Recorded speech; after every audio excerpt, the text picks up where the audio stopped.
اللہ نور السماوات والارض، اللہ آسمانوں اور زمین کا نور ہے.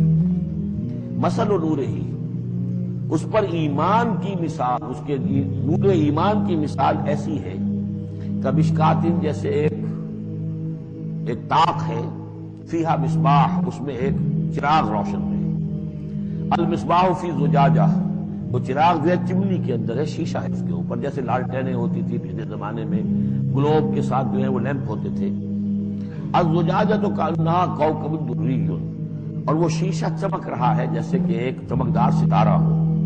یوقد من شجرۃ، اور اس مصباح میں، اس دیے میں، اس چراغ میں جلایا جا رہا ہے تیل، کس کا؟ ایک شجرہ مبارکہ زیتونہ کا، ایک ایسا مبارک درخت زیتون کا، لا شرقیۃ ولا غربیہ، جو نہ شرقی ہے نہ غربی ہے. یعنی یہ کہ درخت ہے، جھنڈ ہے ایک. اب اگر تو کچھ جھنڈ کے مشرق میں کوئی درخت ہے تو صبح کی دھوپ تو انہیں ملے گی، شام کی نہیں ہوگی. مغرب میں ہے تو شام کی دھوپ مل جائے گی، صبح کی نہیں ملے گی. ایک علیحدہ کھڑا ہوا ہے کوئی، جس کے نہ ادھر کوئی اور ہے نہ ادھر کوئی اور درخت ہے، تو پورے دن کی تمازت دھوپ کی جو ہے وہ جذب کر رہا ہے. اور ایسے درخت کا جو روغن زیتون ہوتا تھا وہ بہت صاف شفاف، اسی کی مثال دی جا رہی ہے، جو نہ شرقی ہے نہ غربی ہے، وہ کسی جانب سے اوٹ میں ہے ہی نہیں. یکاد زیتھا یضیء، اس کا جو روغن ہے وہ بھڑک اٹھنے کو بےتاب ہے، قریب ہے کہ روشن ہو جائے. وَلَوْ لَمْ تَمْسَسْهُ نَارٌ، چاہے اسے ابھی آگ نے چھوا ہی نہ. نور علی نور، جب آگ مس کر جائے، چھو جائے تو پھر نور علی نور ہے، وہ بھڑک اٹھتا ہے. یہدی اللہ لنورہ من یشاء، اللہ تعالیٰ ہدایت فرماتا ہے اپنے نور کی جانب جس کو چاہتا ہے. وَيَضْرِبُ اللَّهُ الْأَمْثَالَ لِلنَّاسِ، اور اللہ تعالیٰ مثالیں بیان کرتا ہے لوگوں کے لیے. وَاللَّهُ بِكُلِّ شَيْءٍ عَلِيمٌ، اور اللہ ہر چیز کا کما حقہ علم رکھتا ہے. یہ اصل میں ایمان کے لیے، اس کے اجزاء ترکیبی کے لیے بہترین تمثیل ہے، جس کو میں پہلے بیان کرتا رہا ہوں کہ ایک ہے فطرت، انسانی فطرت. اگر فطرت سلیم ہے تو اس کے اندر یہ ایمانی حقائق موجود ہیں، معرفت خداوندی موجود ہے. البتہ اس پر کوئی پردے آ گئے ہیں، اس کے اوپر جو ہے کچھ خلاف پڑ گئے ہیں، اور جب آتی ہے وہی وہ اس کو ایکٹیویٹ کرتی ہے. آیات الہیہ جو ہیں، آیات قرآنیہ، وہ اندر کے اندر جو ڈورمنٹ اس کی کانشسنس ہے ایمان کی، اس کو ایکٹیویٹ کر کے شعور پر لے آتی ہے. اس کو یوں سمجھے کہ جیسے تیل ہے. اب تیل ایک ہے کڑوا تیل، جس سے کہ ہم دیے کبھی جلایا کرتے تھے. اب تو شاید ہی کہیں آپ نے دیکھا ہو دیا کس کو کہتے ہیں، لیکن اس میں وہ کڑوا تیل جو جلتا تھا، تو کڑوا تیل خود آگ نہیں پکڑ سکتا، اس میں بتی ڈالنی پڑتی تھی. کوئی کپڑے کی بتی ہے بٹکر، یا یہ کہ وہ روئی کی بتی بنائی ہے، اس بتی کا آگ لگاتے تھے تو جل تو رہا ہے تیل، لیکن بواسطہ بتی، براہ راست وہ تیل جلنے کی پوزیشن میں نہیں ہے. لیکن ایک تیل ہے پیٹرول، اس کو جو کڑوے تیل سے روشنی حاصل کرنے کے لیے جتن کرنے پڑ رہے ہیں آپ کو جلانے کے لیے، اور پیٹرول گویا کہ بےتاب ہے، وہ بھڑک اٹھنے کو بےتاب ہے، ذرا سی چنگاری قریب آئی اور بھڑک گیا. اسی طریقے سے انسانوں کی طباع کا فرق ہے. کچھ لوگوں کی جو فطرت ہے اتنی سلیم ہوتی ہے، اتنی نیکی ہوتی ہے اس کے اندر، کہ جیسے ہی وہی سامنے آئی، آئینہ جگمگا اٹھا ایک دم، اس لیے کہ اوپر غبار ہے ہی نہیں، اس کے اوپر کوئی اور جو ہے پردے پڑے ہوئے ہیں ہی نہیں. یہ مثال صدیقین کی ہے، جو میں نے کل بھی آپ سے عرض کیا تھا کہ جیسے کہ حضور نے فرمایا، میں نے جس کے سامنے بھی دعوت ایمان رکھی، اس نے کچھ نہ کچھ توقف اور تردد ضرور کیا، سوائے ابو بکر کے، کہ ایک لحظے کا بھی توقف نہیں کیا. اس لیے کہ ان کی فطرت اتنی سلیم تھی، گویا کہ وہ پیٹرول تھا ان کے اندر جو بھڑک اٹھنے کو بےتاب تھا، کہ ذرا قریب بھی اگر دیاسدائی آ گئی تو بھڑک اٹھے. لیکن کچھ لوگ وہ تھے کہ جن کا تیل اتنا صاف اور پاک نہیں تھا، ان میں کوئی تکدر تھا، انہیں وقت لگ گیا. اگر چاہیے کہ بالآخر وہ ایمان لے آئے، لیکن یہ کہ کچھ اس میں بتی ڈالنی پڑی، کوئی اس کے لیے محنت کرنی پڑی. السابقون الاولون من المہاجرین والانصار والذین اتبعوہم بإحسان، پھر وہ لوگ ہیں جو بعد میں درجہ بدرجہ پھر ان کے بعد آتے چلے گئے. تو اسی طریقے سے ایمان کی مثال ہے کہ یہ روغن فطرت یا نور فطرت، نور روح، روحانی نور جو ہمارے اندر ہے نور تجلی بھی اسی خاک میں پنہا، غافل کنجرا صاحب ادراک نہیں ہے. وہ جو ہماری روح کے اندر ہے، روح ملکوتی کے اندر جو نور ہے، یہ نور اور باہر سے جو قرآن کا نور، وحی کا نور آیا، ان دونوں کے نور کے اجتماع سے پھر نور علی نور کی کیفیت پیدا ہوئی. اب وہ نور ایمانی جو ہے وجود میں آ گیا. اللہ نور السماوات والارض مثل نورہ کمشکاۃ فیہا مصباح المصباح فی زجاجہ. اور ذہن میں رکھیے یہ ہمارا جو پنجر ہے پسلیوں کا، اس کی واقعی طاق کی سی شکل ہے. یہ نیچے سے چوڑا ہو رہا ہے، اوپر سے تنگ ہو رہا ہے. طاق ایسے ہوتے تھے. ڈائفرام جو ہے وہ اس طاق کا گویا کہ فلور ہے، جو ہمارے ایبڈومینل کیویٹی کو چیسٹ کیویٹی سے علیحدہ کرنے والا عضو ہے. اور دل رکھا ہوا ہے اس کے اوپر، یہ گویا کہ چراغ ہے. اس دل میں نور ایمان ہوتا ہے. اس دل کے اندر جو ہے وہ اللہ کا نور، اور یہ نور بنا ہے دو چیزوں سے. ایک وہ نور فطرت جو اس کے اندر موجود تھا اس کی روح کے اندر، اور ایک نور وحی. ان دونوں کے اجتماع سے نور علی نور، وہ نور جو ہے وہ نور ایمان کی شکل میں اس قلب کے اندر جو ہے وہ جاگزین ہوا اور قلب منور ہو گیا. المصباح فی زجاجہ، الزجاجہ کأنہا کوکب دری یوقد من شجرۃ مبارکۃ زیتونۃ لا شرقیۃ ولا غربیہ یکاد زیتھا یضیء ولو لم تمسسہ نار نور علی نور یہدی اللہ لنورہ من یشاء. یہ نور علی نور ہے. دو نوروں کے جمع ہونے سے یہ نور ایمان وجود میں آیا. نور فطرت، نور وحی. اور اللہ تعالیٰ ہدایت دیتا ہے اپنے نور کی جس کو چاہتا ہے. اور اللہ یہ مثالیں لوگوں کے لیے بیان کرتا ہے. باقی اللہ کو تو ہر شے کا کما ہم کو علم ہے. مثال کی ضرورت انسانوں کے لیے ہے کہ جو ان لطیف حقائق کو ایسے ہی خود نہیں سمجھ سکتے. اب جن لوگوں کے دلوں میں یہ نور ایمان پیدا ہو جاتا ہے، ان کی ایک جھلک دکھائی جا رہی ہے کہ ان کی شخصیت، ان کی زندگی کی دلچسپیاں کیا ہوتی ہیں. فی بیوت اذن اللہ ان ترفع ویذکر فیہا اسمہ، ان گھروں میں جن کا کہ اللہ نے حکم دیا کہ انہیں بلند کیا جائے، یعنی مساجد. بلند کرنے سے مطلب یہ ہے کہ ان کو نمایاں بنایا جائے. ہر مسلمان آبادی میں معلوم ہو کہ مسجد ایک نمایاں شے ہے. یہ ضروری نہیں کہ اس کی ڈیکوریشن ہو، اس کے اوپر جو ہے خام خواہ تکلفات میں پیسے خرچ کیے جائیں، لیکن یہ کہ ایک تو یہ کہ وہ نمایاں ہونی چاہیے، معلوم ہو کہ اس آبادی کا مرکز یہ ہے. نمبر دو یہ ہے کہ ترفع، اس کو ہر طریقے سے ہر مانوی گندگی سے بھی پاک رکھا جائے. وَيُذْكَرَ فِيهَا اسْمُهُ، اس میں اس کا نام لیا جائے. يُسَبِّحُ لَهُ فِيهَا بِالْغُدُوِّ وَالْآصَالِ، یہ جو صاحب ایمان لوگ ہیں جن کے دلوں میں ایمان کی قندیلیں روشن ہیں، یہ تسبیح کرتے ہیں اللہ کی ان گھروں کے اندر صبح کے وقت بھی اور شام کے وقت بھی. رجال، وہ جواں مرد، لا تلہیہم تجارۃ ولا بیع عن ذکر اللہ واقام الصلاۃ، جن کو غافل نہیں کر سکتی نہ کوئی تجارت نہ کوئی خرید و فروخت اللہ کی یاد سے اور نماز کے قائم کرنے سے، وایتاء الزکاۃ اور زکوٰۃ کے ادا کرنے سے. یخافون یوما، یہ سب کچھ کر کے بھی وہ ڈرتے رہتے ہیں، لرزاں و ترساں رہتے ہیں، کانپتے رہتے ہیں اس دن کے تصور سے. تتقلب فیہ القلوب والابصار، جس میں کہ دل بھی الٹ جائیں گے اور نگاہیں بھی الٹ جائیں گی.